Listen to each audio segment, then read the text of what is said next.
Aujourd'hui, nous avons une histoire de camp. Les derniers mots d'un condamné à mort, prononcés littéralement quelques secondes avant son exécution, ont été utilisés comme slogan par une petite entreprise qui, aujourd'hui, est l'une des plus puissantes du monde.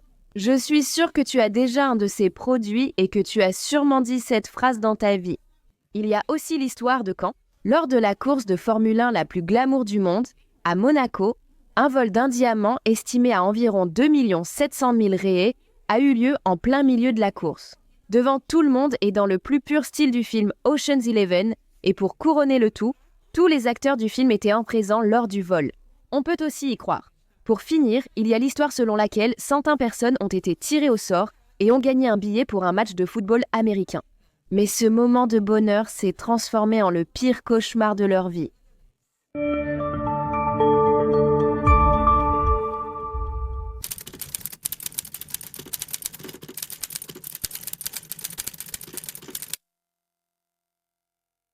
Salut à tous, je suis Sue, bienvenue sur la chaîne. Si comme moi vous aimez les histoires bizarres, les faits divers, les théories du complot, les curiosités, toutes ces choses étranges et folles, n'oubliez pas de vous abonner à la chaîne et d'activer la cloche de notification pour ne rien manquer. Likez, commentez, partagez, ça aide beaucoup sur la chaîne. On passe à la vidéo.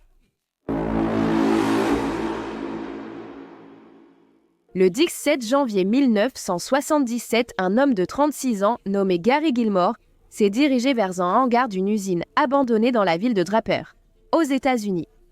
Gary était entouré de tous les côtés par des policiers armés.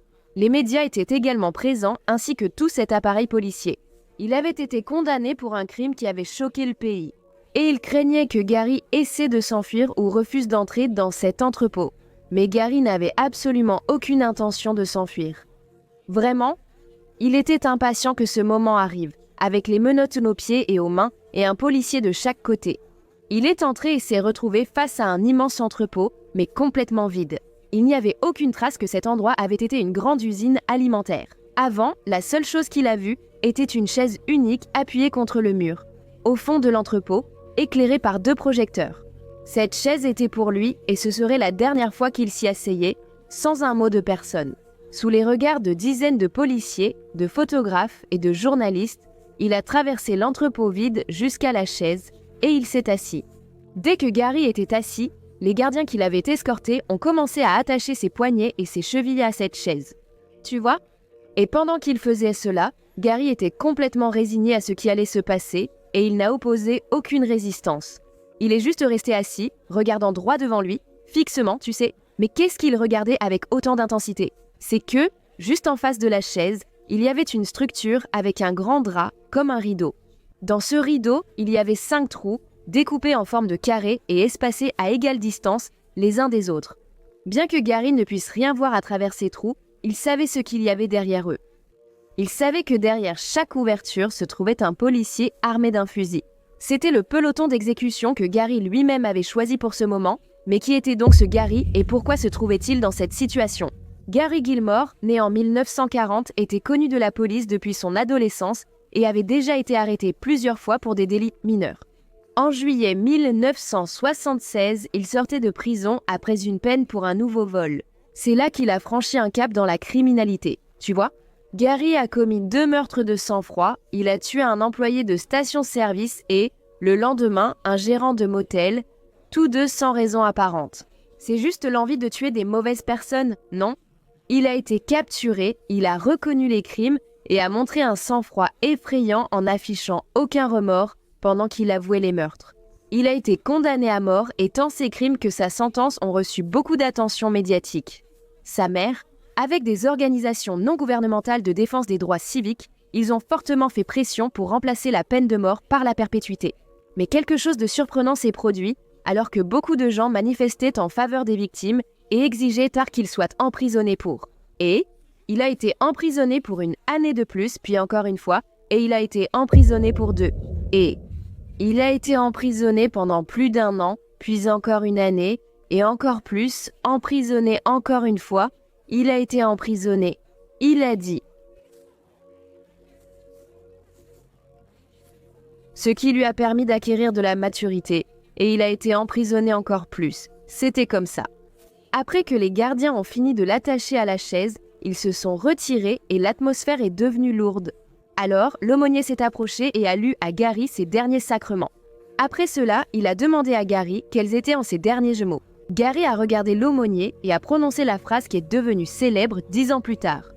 L'aumônier s'est éloigné et a signalé au peloton que Gary était prêt.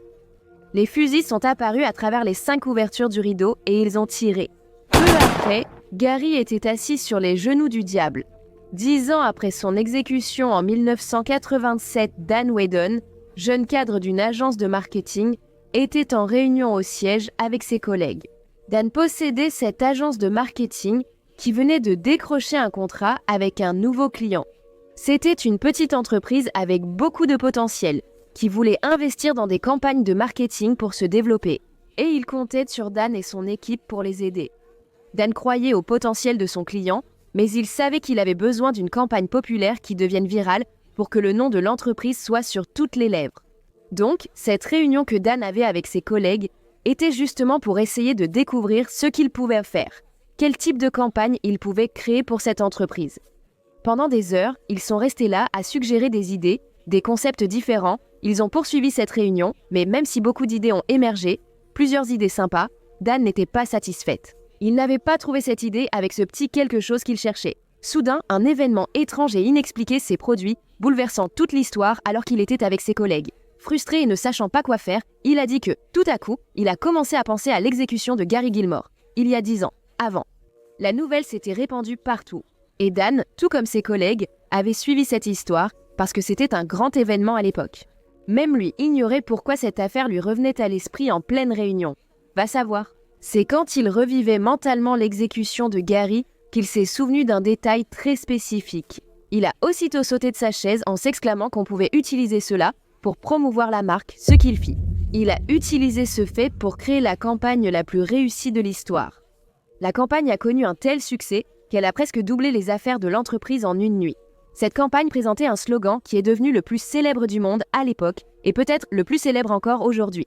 Le slogan que Dan a créé dans le cadre de cette campagne très célèbre. Elle a été directement inspirée des derniers mots que Gary Gilmore a prononcés juste avant d'être exécuté. Mais au final, qu'est-ce que cet homme a dit avant de mourir, n'est-ce pas? Vas-y, raconte. Quand l'aumônier lui a demandé ses dernières paroles, il a répondu « Vas-y ». Étant américain, il a dit en anglais « Just do it ». Et l'entreprise ayant engagé l'agence de Dan était Nike. « Just do it » reste à ce jour le slogan le plus célèbre de Nike. C'est très bien. Oui. Bien. Merci, moi aussi, bonne chance.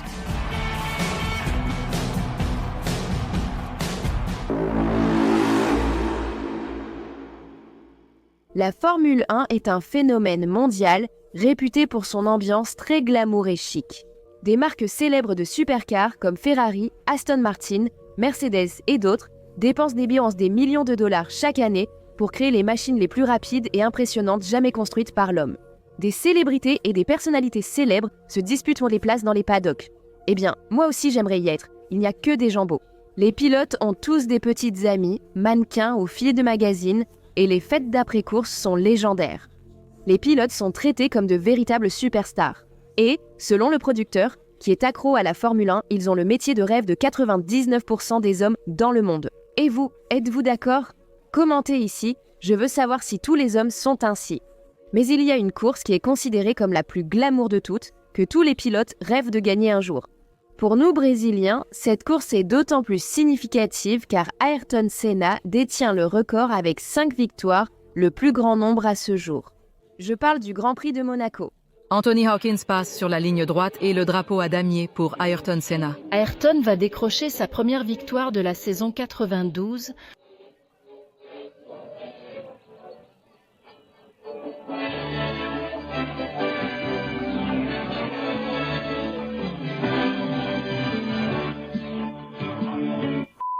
Même si des équipes puissantes investissent dans des millions dans le développement de leur voiture, beaucoup d'argent vient aussi des sponsors et des primes pour les victoires et titres. Ce monde génère des milliards de dollars, mais tout le monde n'en profite pas. Les petites équipes souffrent de budgets réduits et ont du mal à trouver des sponsors pour leurs voitures. Par exemple, tandis que l'équipe Red Bull facture environ 11 millions de réés. Si vous voulez mettre un petit logo de votre entreprise dans une zone peu visible pour une seule course, d'autres petites équipes font tout pour obtenir un peu d'argent. Les équipes ont généralement quelques grands sponsors pour toute la saison, mais il est courant d'avoir des sponsors temporaires pour une seule course, par exemple. L'un de ces sponsors a déclenché l'un des cas les plus controversés de la Formule 1. Regardez. En 2004, l'équipe Jaguar n'existait plus. Des millions de voitures restèrent pour l'équipe. Et encore 1 million de voitures.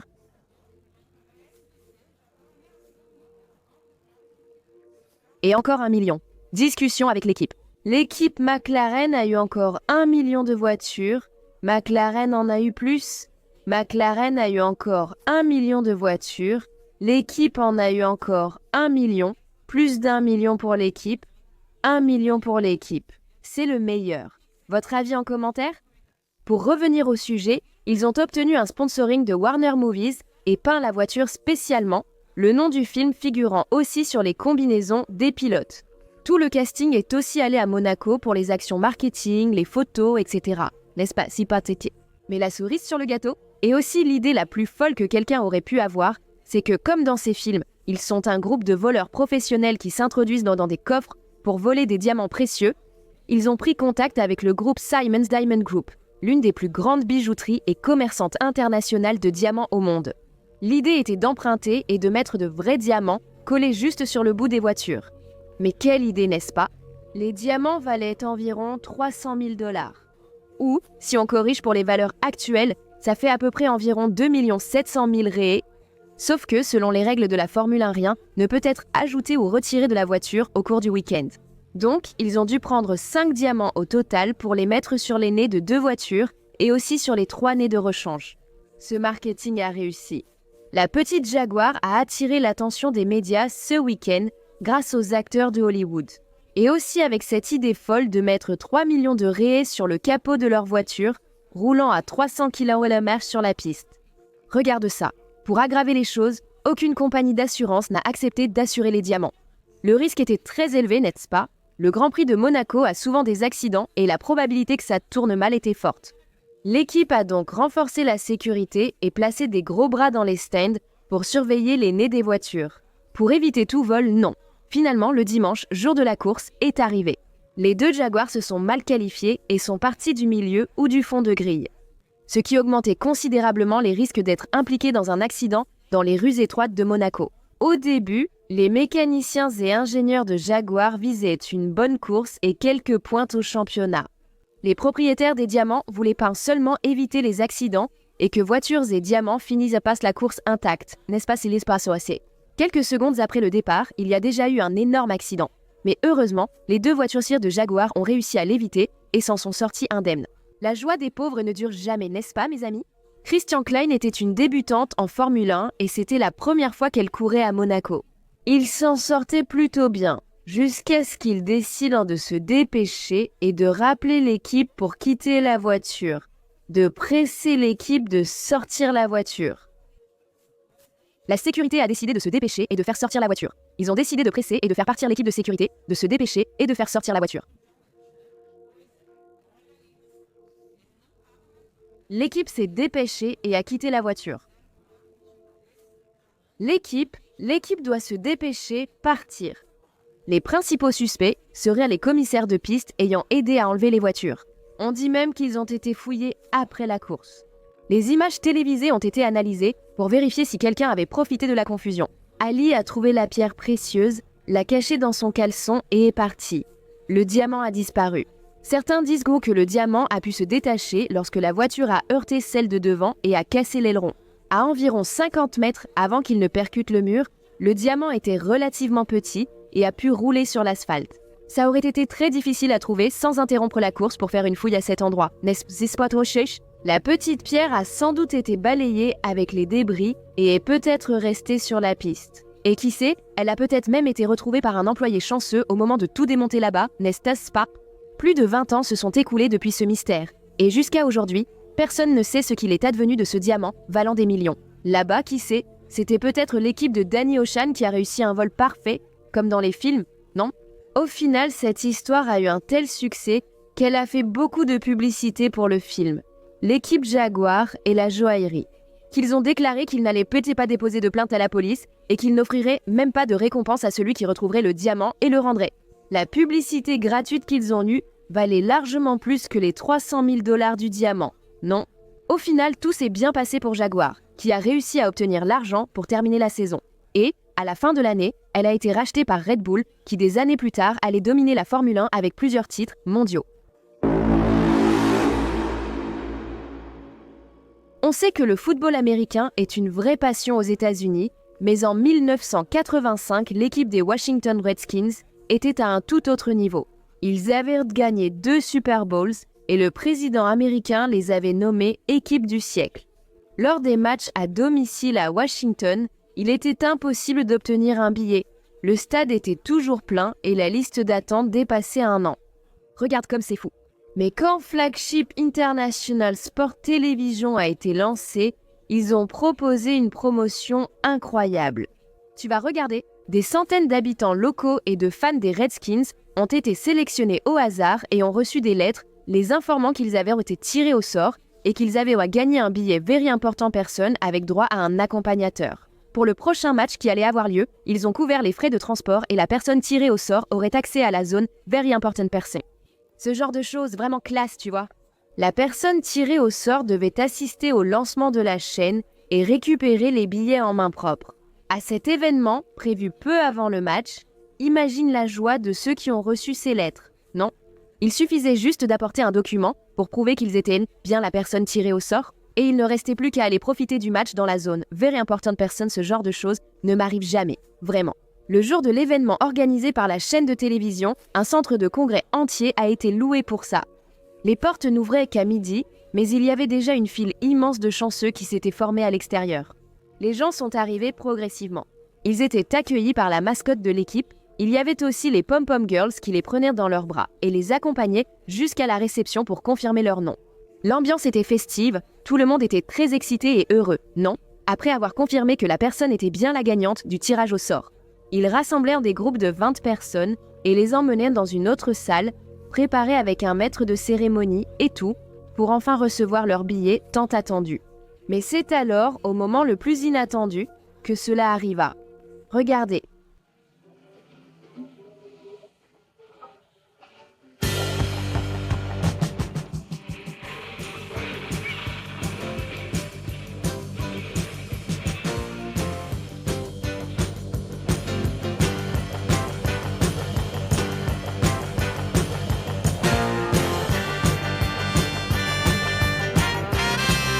Mais qu'est-ce qui se passe? Pourquoi tout le monde a été arrêté? Calmez-vous, je vais expliquer. Les billets étaient faux, il n'y a jamais eu de tirage au sort et cette chaîne de télévision sportive n'a jamais existé. Tout cela était une opération secrète de la police de Washington pour arrêter un tas de fugitifs qui faisaient l'objet de mandats d'arrêt. Ils ont exploité la popularité des Redskins et la rareté des billets pour attirer les criminels les plus dangereux de la ville. Ils ne se doutaient même pas qu'ils allaient tout droit vers leur chute. Tu sais qui sont certaines des personnes qui vont venir? Nous avons 2 des 10 fugitifs les plus recherchés ici à Washington. Prends soin de lui rapidement. Souviens-toi d'une chose, nous sommes des policiers et aujourd'hui, nous devons sourire. Nous ne sourions pas aux criminels, mais aujourd'hui, nous devons sourire. Tout le monde qui était là était en fait policier. Les mascottes, les organisateurs, le maître de cérémonie, la femme de ménage, la réceptionniste. Tout le monde était déguisé pour tromper les bandits. Regarde, même les Pom-Pom Girls étaient des policières et embrassèrent les personnes tirées au sort. Elles faisaient ça exprès. En fait, elles les touchaient et les fouillaient pour voir s'ils étaient armés. Tout ça pendant que les gars pensaient même qu'ils profitèrent des Pom-Pom Girls, n'est-ce pas? L'opération a été un succès. Ils ont réussi à capturer certains des fugitifs les plus dangereux, sans qu'un seul coup de feu ne soit tiré, puisque les bandits riaient, tout contents. Et ils sont allés volontairement dans les bras de la loi, sans même s'en rendre compte. Pour couronner le tout, les policiers ont glissé plusieurs clins d'œil cachés lors de la préparation. Autrement dit, ils ont laissé quelques indices que l'on ne pouvait remarquer qu'après que tout cela soit arrivé. Par exemple, le nom de cette fausse chaîne de télévision était Flagship International Sport Television et le sigle de ses initiales était FIST. C'est aussi le sigle du groupe de police chargé de capturer les fugitifs, appelé Fugitive Investigative Strike Team, qui signifie en français groupe d'intervention et d'enquête sur les fugitifs. De plus, les lettres que les gagnants ont reçues étaient signées par le président de la chaîne de télévision, appelez-moi Michael Dittner. En fait, le nom était un jeu de mots. Si vous inversez le nom de famille, cela devient I am wanted, ce qui signifie en français je suis recherché. Dans la lettre, il y avait aussi le numéro de téléphone que les gagnants devaient appeler, et ils allaient vous parler directement avec un directeur commercial appelé Marcus Cran. C'était un jeu de lettres. En inversant le nom de famille, on obtient NAC, argot anglais, pour un policier infiltré. Au final, ils ont arrêté 101 fugitifs qui faisaient peu l'objet de mandats pour divers crimes, y compris des meurtres, des viols, des agressions, du trafic de drogue, ainsi que des vols à main armée et bien d'autres. Alors, ils pensaient qu'ils allaient y passer une journée royale au stade, mais en réalité, ils ont gagné un aller simple directement pour la prison. Voilà mon peuple, c'est fou ces histoires, n'est-ce pas? Si tu as aimé, abonne-toi, like, commente et partage. Fais tout ça parce que ça nous aide ici sur la chaîne, d'accord? Et on veut continuer à faire des vidéos de qualité pour vous. Venez ici, vous deux, qu'on va dire au revoir, ici. Vous êtes déjà prêts à aller dormir, n'est-ce pas? Oui, au revoir. Comment maman fait-elle? D'accord. Oui, alors faisons-le ensemble. 1, 2, 3. Et maintenant d'accord, d'accord. D'accord. D'accord.